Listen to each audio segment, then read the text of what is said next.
Oke, baik. Kita masuk ke indikator yang kedua. Mengkategorikan sifat-sifat perlambatan cahaya.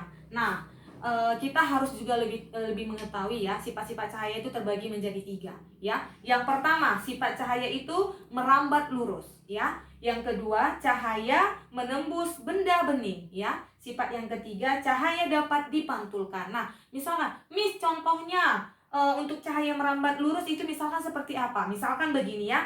Pada saat kamu memiliki senter ya, ketika senter itu, cahaya senter itu kamu sorotkan ya, kamu sorotkan pada di tempat yang gelap ya, maka akan tampak cahaya senter yang secara lurus ya. Misalkan ada sebuah senter, cahayanya kamu berikan kepada suatu tempat yang gelap, maka cahaya dari senter itu dia akan merambat lurus. Itu contohnya untuk sifat cahaya yang merambat lurus. Nah, untuk yang kedua, cahaya menembus benda bening. Nah, benda bening ini seperti apa, Miss? Seperti gelas misalkan ya.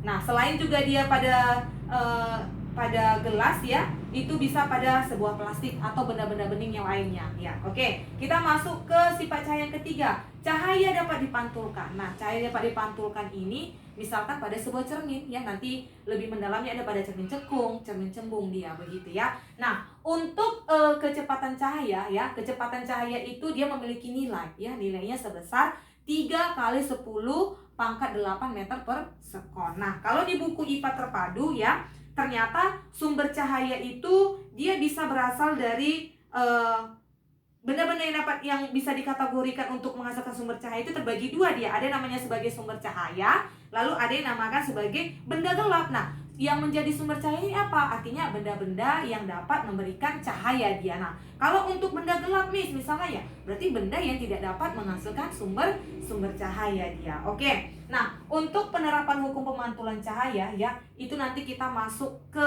hukum Sinelius. Tapi mohon diperhatikan video berikut ini.